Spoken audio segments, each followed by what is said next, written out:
Hai guys, hari ini hari Jumaat. Memandangkan hari ini weekend, jadi aku nak spend time dengan study pre-calculus. Subjek ni korang kena training selalu supaya familiar dengan soalan dia.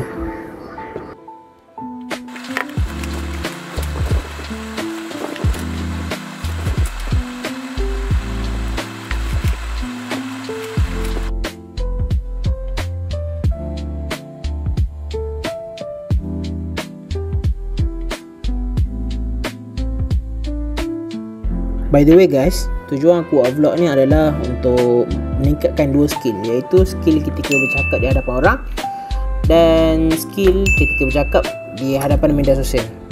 So ya, itu je lah.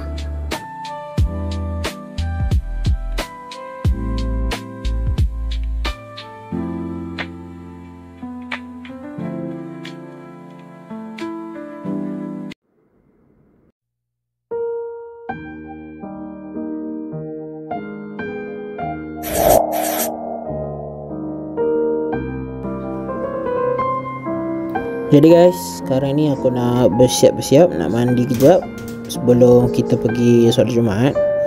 So ya, stay tune untuk vlog kita ke masjid. Let's go.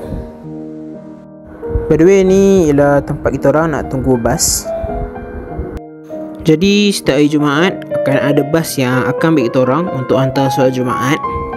Jadi ya, ni suasana dalam bas, sangat meriah dan happy.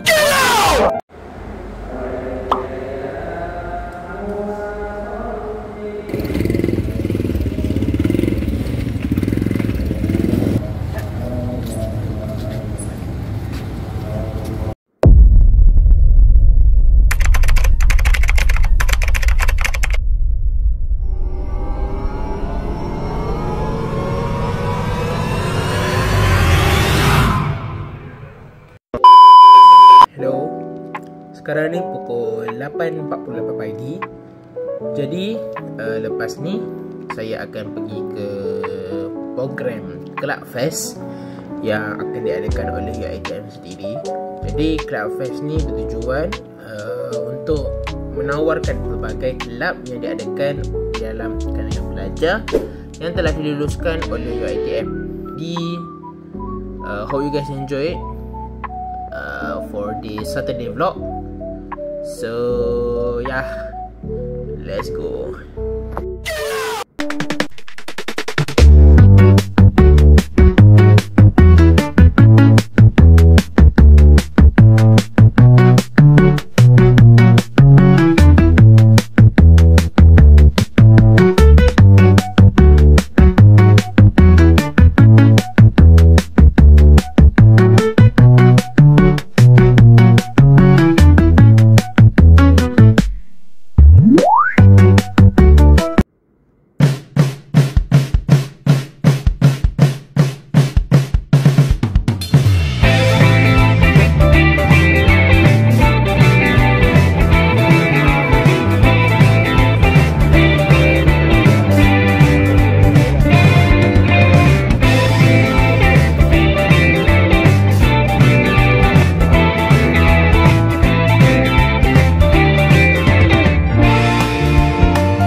Jadi guys, untuk petang ni aku dengan kawan aku pergi brisk walk.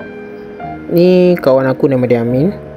So ya, kita orang brisk walk ni dekat area luar UiTM. Jadi memang khabar luas lah tempat dia kan. Sini ada bangunan kan, besar pula tu kan.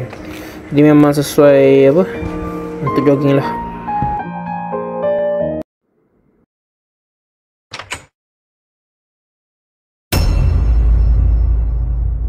Jadi sekarang ni pukul 7 malam.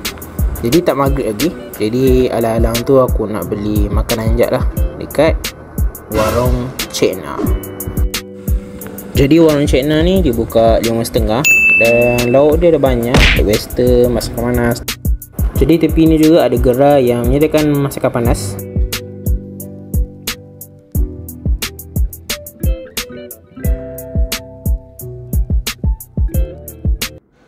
Jadi guys, itu saja vlog kita pada hari ini, iaitu vlog weekend, hari Jumaat dan hari Sabtu. Jadi bagi siapa yang tak kenal saya lagi, nama saya Muhammad Syafiq Salihin bin Aziz. Saya merupakan pelajar sains komputer kat sini, tahun pertama SEM 1. Jadi kalau nak datang UiTM KT ni, nak jumpa saya, tiba minat saya kan, datang je jumpa saya. Okay, itu saja dari saya. Hope you guys enjoy my video. Bye.